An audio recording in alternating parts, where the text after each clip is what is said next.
My husband and his father lived rent-free in my house for 4 years, when his father demanded $3,000 for a car and attacked me for saying no. I evicted them both with the sheriff, won a $50,000 lawsuit, and finally got my life and freedom back. I'm 29 years old. I work as a project manager at a tech firm, and I need to tell this story because it literally changed my entire life, and until a few months ago, I had no idea I could feel this free. What happened basically destroyed my marriage and my relationship with my father-in-law, but honestly, looking back, it was the best thing that could have happened to me. I guess I should start at the beginning, or at least from when I met Ryan, because that's where everything started going wrong, even though I didn't see it at the time. I met Ryan when I was 23, at a mutual friend's party. He was attractive, charismatic, made me laugh, everything you look for at first. We dated for 2 years before getting married, and during that time things seemed normal. I mean, he worked in sales, didn't make much, but he contributed, and his father Edward lived alone in an apartment across town. Edward always seemed a bit odd to me, like very opinionated and with that older man energy, who I thinks he knows everything. But I thought he was just the typical grumpy father-in-law, you know what I mean? Ryan and he were close, which seemed nice to me at first, because I lost my dad when I was 15 and I always thought united families were something beautiful. How wrong I was. We got married when I was 25. It was a small wedding, nothing fancy, and we bought a house together. Well, technically I bought it because I had better credit and better income, but at the time I didn't care because I thought we were building something together. The house was nice, 3 bedrooms, a small yard, in a quiet neighborhood. I paid like $1,800 in mortgage monthly, plus all the other expenses, but my salary was good and Ryan was still working, so everything seemed manageable. The first few months were fine, normal. We had dinners together, watched series, argued about stupid things like all couples, nothing out of the ordinary. But then, like 6 months after the wedding, Ryan lost his job. He told me it was staff cuts, that it wasn't his fault, and I believed him. I told him not to worry, that while he looked for something new, I could cover the expenses. That's what we were married for, right? To support each other? He agreed, thanked me, told me he would find something soon. Spoiler alert, he didn't. 3 months passed, then 6, then a year, and Ryan still had no job. He sent out some applications from time to time, went to the occasional interview, but nothing materialized.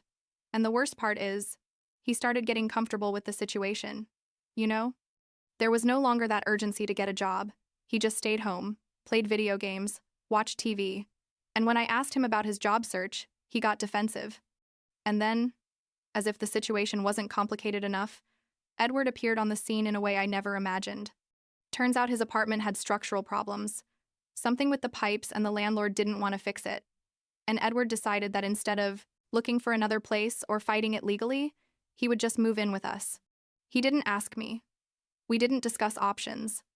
Ryan simply came home one day and told me, "My dad is coming to stay with us for a while until he figures out his apartment situation." A while, he said. 4 years later, he was still there. At first, I tried to be understanding. I mean, he's my husband's father. He's like 63 years old, I think. Maybe 64? I'm not sure. He needs a place. I can't be so cruel as to say no, right? But Edward wasn't a normal guest. From day one, he started behaving as if it were his house, giving orders, criticizing how I cleaned, how I cooked, how I decorated my house. And Ryan said nothing, literally nothing, just nodded when his father spoke and looked at me as if expecting me to simply accept everything. I should have seen it coming. All the signs were there, but I guess I wanted to believe things would get better. What really started killing me was the money issue. Edward didn't work either. He had retired early or something like that. Received a pension check every month, but it was small, like $800 or $900. And that money, guess what he used it for? For his personal stuff, his whims, his outings, everything else, absolutely everything, became my responsibility. I paid the mortgage, paid the utilities, bought all the food, paid for internet, cable, car insurance. Basically every expense that existed in that house came out of my pocket. And we're not talking about little money. Between the mortgage and all expenses, I was easily putting in like $4,000 a month, maybe more some months when there were extra expenses. And the thing is, at first I tried to set boundaries. I told them both they needed to contribute, that it wasn't fair that I carried everything while they lived comfortably without contributing a single cent. Ryan promised me he would get a job soon. Edward told me his pension was too small and that he needed that money for his medicines. He spent it on beer and cigarettes. Months passed, then years, and the situation only got worse. I worked overtime, accepted additional projects, killed myself financially to support two grown men who could well work or at least look for work, and the only thing I received in return was criticism and demands. Edward was particularly bad. He constantly asked me for money for things, like, "Nicole, I need $50 for this. Nicole, give me $100 for that." And if I told him no, he would make a whole drama, yell, slam doors, complain to Ryan that I was selfish and stingy, and Ryan, instead of defending me, pressured me to give his father the money to keep the peace. The peace. Can you believe it? I was working like a slave to support these two, and I was supposed to worry about keeping the peace. But I did it, because I still had that little voice in my head telling me that maybe I was the problem, that maybe I was being selfish, that that's what family was like, that you make sacrifices for the people you love. There came a point where I basically had no life of my own. All my salary went to maintaining that house, and those two people. I couldn't go out with friends because I had no extra money. I couldn't buy new clothes or treat myself because every cent was committed. And meanwhile, Ryan and Edward lived without worries, eating what I bought, using services I paid for, sleeping in a house I held up by myself. And the worst part is they didn't even appreciate it. They saw it as their right, as if I had the obligation to provide for them. There were moments where I tried to talk to Ryan about the situation. I told him, "Honey, this isn't working. I need you to help me. I need your dad to contribute or find another place." But he always had excuses, or accused me of being insensitive, or directly ignored me. And I kept enduring. Because that's what you do when you love someone, right? You endure. You make sacrifices. You hope things will get better. But they didn't get better. They only got worse. And then came the day that changed everything. It was a Tuesday. I remember it perfectly, because I had had a horrible meeting at work. I was tired, stressed. I had spent like $300 at the supermarket that weekend, and my bank account was lower than normal. I got home after 7 at night, and Edward was waiting for me in the living room. He didn't even let me take off my shoes before starting. "Nicole," he said, "I need $3,000 for a car." Just like that, as if he were asking for change for the bus. I asked him what? Like, "Are you serious?" And he explained to me that he had seen a used car he wanted to buy, that his pension wasn't enough, and that I had to give him the money because he needed mobility. $3,000. On top of the $4,000 I was already putting in each month. And he said it so naturally, with such certainty that I was going to say yes, that something inside me just broke. I told him no, that I didn't have that money, that even if I did have it, I wouldn't give it to him because I was already carrying all the household expenses, while he and Ryan contributed nothing. And Edward got furious, started yelling at me, telling me I was a bad daughter-in-law, that I didn't value family, that it was my obligation to help. I yelled back at him, told him all the things I had been keeping in for years, told him that he was a freeloader, that Ryan was useless, that I was fed up with being treated like an ATM in my own house. Ryan appeared at that moment, of course, and instead of supporting me, instead of defending me from his father who was yelling horrible things at me, he asked me why I was being so difficult, why I couldn't just give his dad the money, and I don't know, something in me just exploded. I told them no, that I wasn't going to give another cent, that I was fed up, that things had to change. Edward approached me. He was so angry he was practically spitting while talking, and he told me that this was his house too, that I had a right to be there, that I couldn't treat him like this, and then it happened. I was at the foot of the stairs. Edward was in front of me, and when I tried to pass by him to go up to my room, he pushed me. It wasn't a little shove, it was a hard push, with both hands, and I lost my balance and fell down the stairs. There weren't many, like 5 or 6 steps, but I fell badly, hit my back, my arm, my head against the wall. The pain was immediate. I felt like I had been split in two. I stayed there lying down, trying to catch my breath, and the only thing I could think was, this is really happening. This man really just pushed me down the stairs. And you know what was the worst? What really destroyed me? Ryan didn't do anything. He was standing there, looking at me on the floor, and he didn't move to help me. He didn't say anything to his father, didn't run to see if I was okay. He just stood there. Edward went upstairs as if nothing had happened. Ryan followed him, and I stayed, there alone, in pain, bleeding a little from a cut on my eyebrow, feeling like I had just woken up from some horrible dream, except it was real. Everything was real. I got up as best I could. Everything hurt, but adrenaline kept me functioning. I went to my room. Well, to the room I shared with Ryan, but that, at that moment, no longer felt like mine, and started putting things in a suitcase. Clothes, important documents, my laptop, the basics. Ryan came in and asked me what I was doing, and I simply told him, I'm leaving. He asked me where. I told him it didn't matter, that I couldn't be there anymore. He tried to stop me, but not physically, just with empty words like, don't go, we can talk about this. But there was nothing left to talk about. His father had physically assaulted me, and he hadn't lifted a finger to protect me. That told me everything I needed to know. I left that house, put my suitcase in the car, and drove. I didn't know exactly where I was going. I just knew I couldn't be there another minute. I ended up at a motel on the other side of town, one of those cheap but clean places where they ask minimal questions. I paid for a week and locked myself in the room. I cried. I don't know how long, until I literally had no more tears left. And then, when I could think clearly, I took out my phone and searched for divorce and family law attorneys in the area. I found Margaret, a lawyer who had good reviews and seemed specialized in complicated family cases. I called her the next day, explained my situation, and she gave me an appointment for that same afternoon. When she saw me arrive with the cut still visible on my eyebrow, the arm with bruises, she told me the first thing we had to do was document everything. She took me to a doctor to examine me and document the injuries, told me to save all text messages from Ryan and Edward, to gather all bank statements from the last 4 years, showing that I had paid for everything, to collect receipts, bills, any evidence that I had been the sole financial supporter of that house. And that's what I did. I spent days gathering documentation, taking screenshots of conversations, printing bank statements. The amount of money I had spent in those 4 years was obscene. We're talking about more than $180,000 probably. Maybe more. And all that money had gone to supporting 2 grown men who gave me nothing in return except demands and abuse. Seeing it all together, on paper, was devastating but also liberating in some strange way. It was proof that I wasn't crazy, that I had been exploited, that I had every right to be furious. Margaret was incredible, honestly. She explained my options, told me that since the house was only in my name, and I had paid for everything, I had solid grounds to evict them legally. I could also file a civil lawsuit against Edward for assault and against Ryan for negligence or something like that. I don't remember all the legal terms, but basically for allowing the abuse.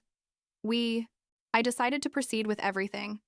I had nothing left to lose, and much to gain. Meanwhile, I kept living at the motel and going to work as if nothing was happening. No one at my office knew what was going on. I would arrive, do my work, and leave. Ryan sent me messages all the time, first asking me to come back, then asking me why I was being so dramatic, then threatening me with vague things like, "You're going to regret this." Edward didn't contact me once, which didn't surprise me. I blocked both of them after a few days because their messages only made me feel worse. I found a small but nice apartment, a studio in a building closer to my work. I rented it immediately and started moving my things discreetly when I knew Ryan and Edward weren't home. Margaret had advised me to take out everything that was mine before proceeding with the eviction to prevent them from destroying my belongings. And she was right about that because they were definitely capable. Over the course of 2 weeks, I managed to get out most of my important things. My books, my clothes, some furniture I had bought, photos, mementos, everything that really mattered to me. And then the moment came. Margaret scheduled for a sheriff to deliver the eviction papers and civil lawsuit on a Friday morning. I wasn't present, obviously. I was at work trying to concentrate, but it was impossible. Every 5 minutes I checked my phone waiting for news. Margaret called me around 11 inches the morning and told me what had happened. Edward had opened the door. The sheriff had delivered the papers.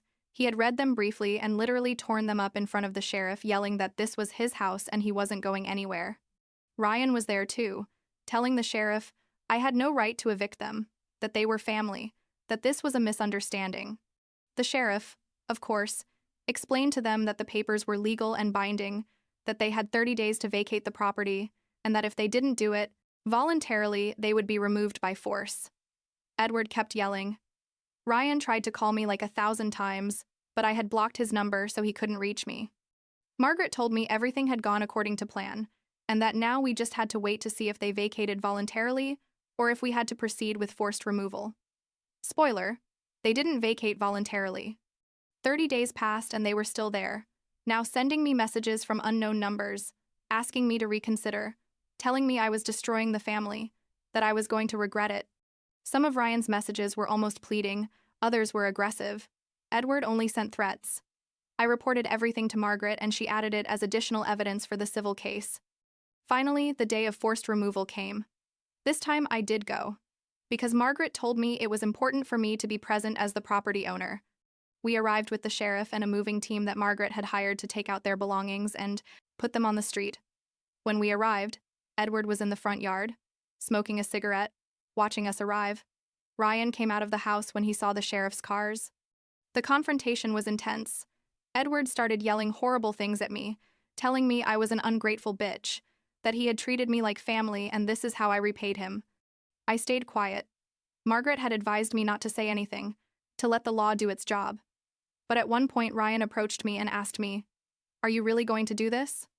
Are you going to destroy our family over money?" And something in me broke again, but this time in a different way. I told him, "Family doesn't push you down the stairs and stand there watching you bleed. Family doesn't use you as an ATM for 4 years without giving anything back. Family doesn't choose their abusive dad over their wife. You destroyed this family, Ryan, not me." He stayed quiet, had nothing to say because he knew I was right. The sheriff proceeded with the removal. The moving team started taking things out of the house, and Edward kept yelling, but nobody was paying attention to him anymore. The whole process took like 3 hours. They took out all their furniture, their clothes, their personal things, and put them in the front yard.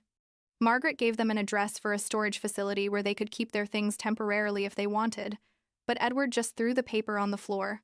When they finally left, when the sheriff told them if they returned to the property, they would be arrested for trespassing.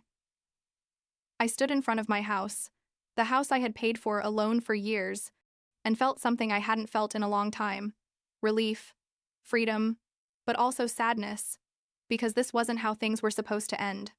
Margaret put her hand on my shoulder and asked me if I was okay, and I told her yes, that for the first time in a long time I was really okay. The first thing I did was change all the locks. I hired a locksmith that same day and replaced every lock, every bolt on every door and window. Then I cleaned the house from top to bottom. I wanted to remove any trace of them, any negative energy they had left. It took days, but it was worth it. The house felt different. It felt mine. The following months were strange. I was living in my small apartment, occasionally going to the house to check that everything was okay, working, going to therapy because Margaret had recommended I process everything that had happened. The therapist helped me understand that I had been a victim of financial and emotional abuse for years, and that my reaction of finally standing up for myself was completely valid and healthy. That helped me a lot because I still had guilt. I still wondered if I had been too harsh, if I had overreacted. I started doing things I hadn't been able to do in years. I went out with friends, bought clothes I liked, went to the movies, to restaurants, took painting classes on weekends. I discovered I had money to spare now that I wasn't supporting 2 grown men. My savings account started growing. My stress decreased. I slept better. I looked better. People at work commented that I looked different, happier, more relaxed. The civil case moved forward slowly, as these things usually do. Margaret kept me informed of each development. Ryan contacted me one more time, from a friend's number, asking me to drop the lawsuit, telling me that he and his father didn't have money to pay me even if the judge ruled in my favor. I told him I didn't care about the money at this point, that it was about principle, that they needed to face consequences for what they had done. I didn't hear from him after that. The judge finally ruled in my favor after like 8 months. He ordered Edward to pay $50,000 in damages for the assault and abuse, plus an additional amount for legal expenses. Ryan was found co-responsible to a lesser degree but still had to pay something. Margaret explained to me that I probably would never see that full amount because neither of them had resources, but that the ruling itself was important for my record in case they tried something in the future. And she was right. I felt validated. The legal system had recognized I was right, that I had been a victim, that I deserved justice. I decided to sell the house. Too many bad memories, too much history associated with that place. I put it on the market and it sold in 3 weeks for more than I had originally paid. With that money, I paid all my debts, put a generous amount in savings, and used the rest for the deposit on a bigger apartment in a neighborhood I had always liked. 2 bedrooms, balcony with a view of a park, close to my work, perfect for starting over. The divorce was finalized shortly after the sale of the house. Ryan didn't fight anything, probably because he knew he had no legal basis to claim anything. I kept everything that was mine. He kept his things. And that was it. 5 years of marriage ended in some papers and a signature. Now, almost a year after all this, I'm in a completely different place. I have my apartment that I love. I have friendships I had neglected for years. I have a job I like and where I just got promoted. I'm dating someone new. Someone who has his own career, his own money, his own ambitions. Someone who treats me as an equal and not as a provider.